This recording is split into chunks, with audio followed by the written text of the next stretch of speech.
రేపటి నుంచి బడ్జెట్ సమావేశాలు ప్రారంభం కానున్నాయి. ఉదయం 11:45 అసెంబ్లీ సమావేశాలు ప్రారంభమవుతాయి. గవర్నర్ ప్రసంగంతో సమావేశాలు ప్రారంభమవుతాయి. ఉభయ సభలను ఉద్దేశించి రేపు గవర్నర్ శివప్రతాప్ శుక్లా ప్రసంగిస్తారు. ఈసారి ఒకే ప్రాంగణంలో అసెంబ్లీ, మండలి సమావేశాలు జరుగుతాయి. ఇటీవలే కౌన్సిల్ను సీఎం రేవంత్ రెడ్డి ప్రారంభించారు.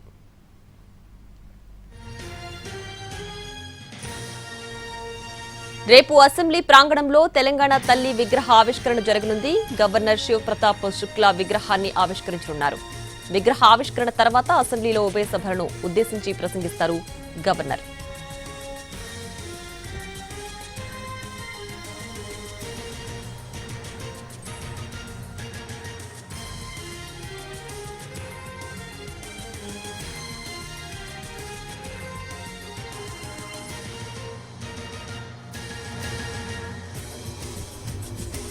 రేపటి నుంచి బడ్జెట్ సమావేశాలు ప్రారంభం కానున్నాయి. ఉదయం 11:45 అసెంబ్లీ సమావేశాలు ప్రారంభమవుతాయి. దీనికి సంబంధించి పూర్తి డీటెయిల్స్ మా ప్రతినిధి చారి అందిస్తారు. చారి, ప్రభుత్వ బడ్జెట్ సమావేశాలు ప్రారంభం కాబోతున్నాయి. ఇందుకు సంబంధించి ఇప్పటికే కసరత్తును కూడా పూర్తి చేసింది ప్రభుత్వం.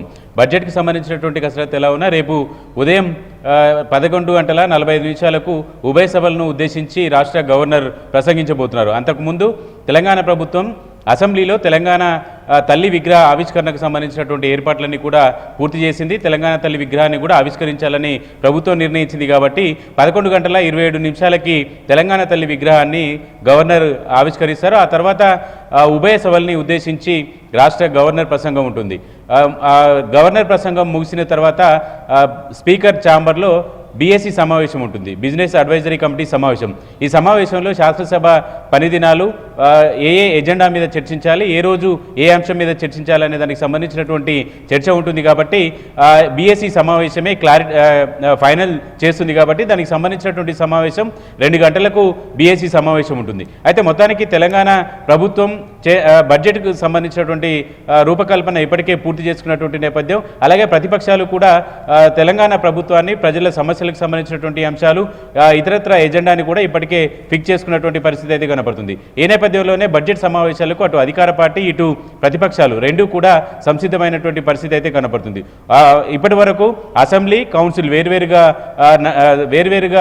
వేర్వేరు ప్రాంగణంలో ఉన్నటువంటి నేపథ్యంలో గవర్నర్ ప్రసంగంలో ఉభయ సభల్ని ఉద్దేశించి మాట్లాడతారు. కాబట్టి ఈ రెండు సభలో ఉన్నటువంటి సభ్యులు పాల్గొంటారు. అయితే కౌన్సిల్, అసెంబ్లీ పాత బిల్డింగ్ ఏదైతే ఉందో దాని పునరుద్ధరణ జరిగింది.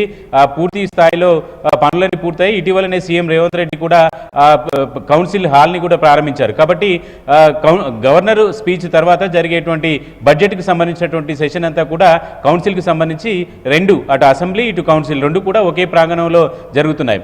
స్పీకర్ అలాగే మండలి చైర్మన్ ఇద్దరు కూడా ఇవాళ పోలీసు అధికారులు అలాగే ఉన్నతాధికారులందరితో కూడా సమీక్షా సమావేశాన్ని నిర్వహించారు. భద్రతా చర్యలు అలాగే పార్కింగ్ సంబంధించినటువంటి చర్యలు, అసెంబ్లీలో ఇప్పటి వరకు వచ్చినటువంటి ప్రశ్నోత్తరాలకు సంబంధించినటువంటి సమాధానాలు, ఈ సెషన్లో ప్రశ్నోత్తరాలకు సంబంధించినటువంటి అంశాలు, వీటన్నిటి మీద కూడా అధికారులకు దిశానిర్దేశం చేశారు.